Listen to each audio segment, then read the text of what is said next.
Dragon ফল বা পিয়াতা যেটাই বলুন না কেন, এটির বৈজ্ঞানিক নাম হাইলোসিরিয়াস অ্যান্ডোটাস। বন্ধুরা, উত্তরবঙ্গে কিন্তু ড্রাগন চাষেও কিন্তু বিপ্লব ঘটেছে।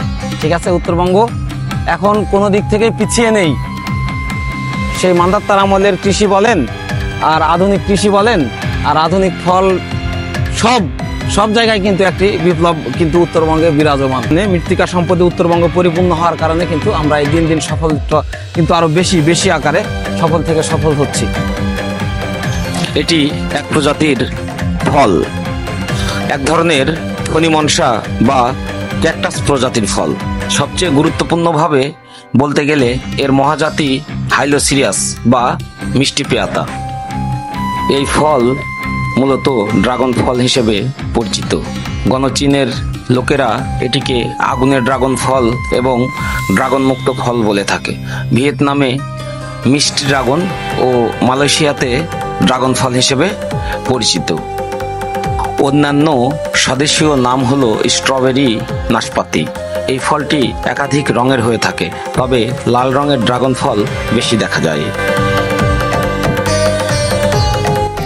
Welcome back to another new blog video with Nazmul Shakir. আপনারা ঠিক এই মুহূর্তে দেখতে পাচ্ছেন আমার পাশে শত নয়, ঠিক হাজার ড্রাগন গাছ। বন্ধুরা, ড্রাগন গাছ আমার কাছে মনে হয় যেন এলোকেশী রমণী, অর্থাৎ চুল ভর্তি মাথা, একদম এলোমেলো চুল, টকবগে তরুণী।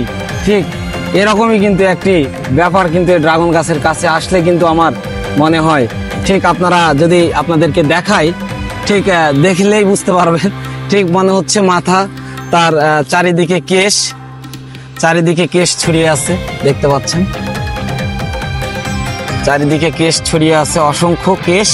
এই কেশের মধ্যেই কিন্তু দেখা যাচ্ছে এই ড্রাগনের ফল কিন্তু, এই যে ফল কিন্তু ধরে বসে আছে। নতুন যে উদ্যোক্তারা এসে আসলে আধুনিক কৃষিতে যে বিপ্লব, সেটিও কিন্তু উত্তরবঙ্গে থেমে নেই। এটা অবশ্যই আপনারা জানেন, বোঝেন। আর উত্তরবঙ্গের সবচেয়ে বড় একটি ব্যাপার হচ্ছে কিন্তু এই কৃষি উপযোগী বা কৃষি বান্ধব যে আমাদের এই ভূমি, সেটি কিন্তু মূল উপকরণ এবং মূল সাপোর্ট। তো এখানে দেখতে পাচ্ছি আমি যে ড্রাগন বাগানটি ঘুরে দেখতে এসেছি। সেই ড্রাগন বাগানের কিন্তু পরিচর্যা করছে একটি ভাই। যে আমি ঠিক তার কাছে থেকে জানতে চাবো কিভাবে আসলে পরিচর্যা করলে ড্রাগনের ভালো ফসল পাওয়া যায়, ভালো ড্রাগন পাওয়া যায়। ঠিক এইগুলাই আমি জিজ্ঞাসা করব। হ্যালো ভাইয়া, কি করা হচ্ছে এটা?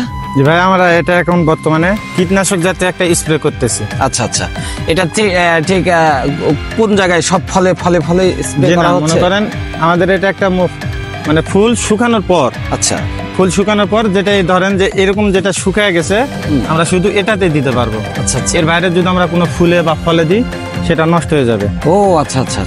আর আমাদের এটা মূল দেওয়ার উদ্দেশ্য হচ্ছে, মনে করেন আপনার যে মৌমাছি, বিভিন্ন ধরনের মাছি পড়ে, এগুলো যেন নষ্ট না করতে পারে আমাদের ফল। আচ্ছা। এখানে ফল প্রাকৃতিক ভাবে কত বড় হয়ে থাকে ড্রাগন ফল? প্রাকৃতিক ভাবে মানে খুব একটা বড় হয় না। আমরা এখানে কোনো মেডিসিন কোনো প্রকারের কিছু ব্যবহার করি না। আচ্ছা। যাতে কোনো প্রকারের মেডিসিন ব্যবহার করলে অনেকের ক্ষতি হবে, এই কারণে আমরা সাধারণভাবে ব্যবহার করি। বুঝতে পেরেছি। তো এইটা কি ড্রাগন ফলগুলো কোথায় যায় আসলে বিক্রি হওয়ার সময়? আমাদের মনে করেন এখান থেকে যখন বাগান থেকে উঠানো হয়, এখানে আমরা একটা কার্টুন করি। আচ্ছা। কার্টুনটা এখানে আমাদের গাড়ি আসে, সিএনজি আমরা রিজার্ভ থাকে, সিএনজিটা নওগাঁয় নিয়ে যায়, ওখানে আড়তে আমরা পৌঁছাই দিই। আচ্ছা। নওগাঁ থেকে সেল করে সারা দেশে? হ্যাঁ, সেল করে। আসলে এটার পরিচর্যা কেমন, কি সহজ না অনেক জটিল পদ্ধতি? এটা পরিচর্যা করতে গেলে একটু কষ্ট আছে। আচ্ছা। আর যদি করতে মনোযোগ দিয়ে, মানে নিজের মনের থেকে যদি ফসলটা চাষ করা হয়, তাহলে এটা খুব সহজ। কেউ যদি মনে করে না, মানে আসলে এক কথায় লেগে থাকতে হবে, হ্যাঁ, তাহলেই সম্ভব। এটার পিছনে তাকে সময় দিতে হবে। দেখা যাচ্ছে সে ফসলটা করতে চায়, দেখা যাচ্ছে যে একদিন করলো যে জিনিসটা আমার নষ্ট হয়েছে, সে করবে না, এ বিধায় তার মনটা ভেঙে যাবে। কিন্তু সেটা করা যাবে না, লেগে থাকলে আসলে ড্রাগন চাষও সফলতা আনা সম্ভব ইনশাল্লাহ। জি দর্শক বন্ধুরা, বুঝতে পারছেন, আমারও কথা বলে অনেক ভালো লেগেছে। আসলে এরকম একটি বাগানে আসলে কিন্তু আসলে মন সতেজ হয়ে যায় বন্ধুরা। হ্যাঁ, আমারও ঠিক এখন এরকমই একটি মুহূর্ত কাটছে, অনেক সুন্দর লাগছে, অনেক ভালো লাগছে। সবুজের একটি যেন সাম্রাজ্য থেকে আমি আপনাদের সাথে কথা বলছি। দেখতে পাচ্ছেন অসংখ্য ড্রাগন গাছ, অসংখ্য ড্রাগন ফল কিন্তু দেখতে পাচ্ছি। সুপ্রিয় দর্শক, এই ড্রাগন বাগানটি বৃহত্তর নওগাঁ জেলার মান্দা উপজেলার সুতি বাজারে অবস্থিত। আমার মন্তব্যের ঘর খোলা রয়েছে। আমার ভিডিওটি কেমন লাগলো তা অবশ্যই আপনারা কমেন্টস করে জানাবেন।